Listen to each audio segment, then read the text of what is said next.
Hello, this is Sadaka. Today I want to talk about energy healing and energy healing modalities. It occurred to me that some people might come across my channel because of tags or whatever and not really know what's going on or what I'm talking about, because I have a tendency to speak to an audience assuming they know all the terminology that I'm using. It's a mistake. So I just thought, by way of another introduction, that I would start at the bare basics. What is energy? What is energy healing? What are the various energy healing modalities and how they work? Because people probably have a lot of questions about that. Energy healing is healing on a mental/spiritual, emotional, or physical level using the willful direction of mental/spiritual, emotional, or physical energy. Now, what are these types of energy that we're talking about? Because most people go about their lives not really thinking about energy too much, except that I don't have a lot of energy means I'm physically tired, or I have to pay my energy bill. Mental, spiritual, emotional, and physical energy, the best way that I can describe it, people who say, well, I don't believe in that kind of stuff because you can't see it. That's an easy cop-out. You can't see the air either, obviously is a good one. But what I always like to ask people is, have you ever been sexually excited? Yeah. Nobody can usually deny that. And so I ask you, well, what does it feel like? I just feel horny. I don't know. And once you get people to actually start working with that question, you actually come to the conclusion that there is a physical place in the body where that energy is stored. And you can feel it if you are aware enough of your body that it's around the second chakra area, and it feels like a physical burning sensation. At least that's the way I sense it. When you feel sexually charged, like you need a release or whatever, it's a physical energy. And people will start to admit that, yeah, when I'm in that state, I start to get nervous, I don't know what to do with myself. You have an overabundance of sexual energy, and that's a common natural thing. So once you get people to understand that, then they can understand, physical bioenergy, and then they start to open up a little bit more to emotional energy, mental energy, and all that kind of stuff. So that's what I call physical energy, and the best way I've learned to describe it is through the three treasures system in Chinese alchemy and Qigong and all that kind of stuff. That physical energy or sexual energy is called Jing. Qi is more emotional breath energy, and Shen is mental or spiritual energy up here. And they're all stored in those respective places, so that Jing is stored down like in the lower dantian or second chakra area. They're not the same thing, but they're down there. Qi is stored in the heart, and Shen is stored in the head. Now what I wanted to do is give different examples of the energy healing modalities that use these energies of the body. And as I was trying to do that, because it's different when you talk about something like Reiki or Diksha or whatever, when these energies are coming from a different source, which is even harder for people to accept. But if you can get them to accept that these types of energies are at work within the body, then you've got something going. Okay, so I wanted to give examples of each energy healing modality using each of those types of energy, but there is so much crossover, it's kind of impossible. The only, or the best one that I could think of is like physical healing using the hands. Quantum touch is a system that people use, involves a lot of breath.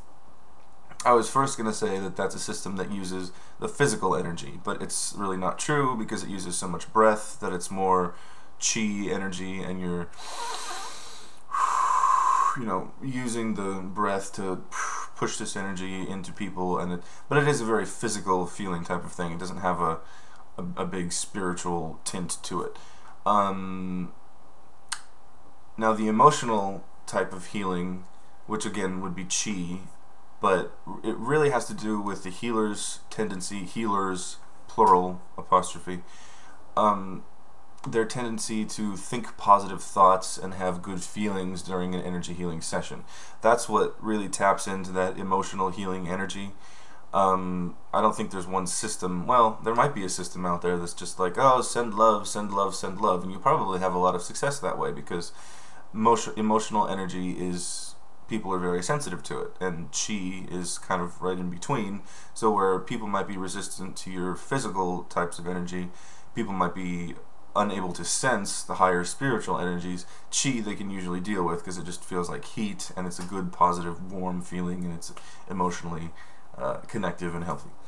The mental spiritual aspect of it also crosses over into pretty much every type of healing modality, and that would be, at least to me, the healer's tendency to use the higher mind during a session, so that you use your will, you decide, this is what I'm going to do, this energy is positive, this is healing, and then you're done. You know, you make that decision with that intent, and then the higher mind is at work. That kind of spiritual or mental energy is coming through either your hands or not your hands, and it can also be from a divine source or higher power, but that again gets complicated when we're talking about foreign or external energies, and I'm going to talk about that next.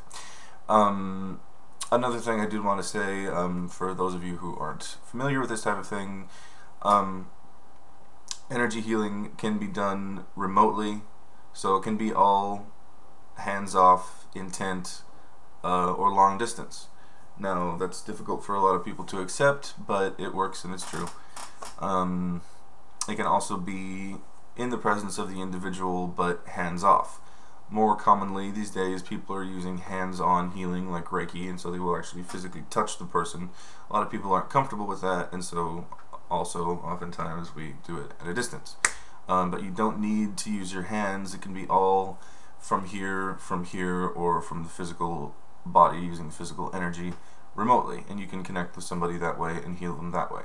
Now, the picture becomes very complicated when you start talking about things like Reiki, when you start talking about cosmic energy and, you know, energy from Sirius B and all these people who are channeling messages from beings and ETs and this and that, and it's like way out there, and you just don't know what to think.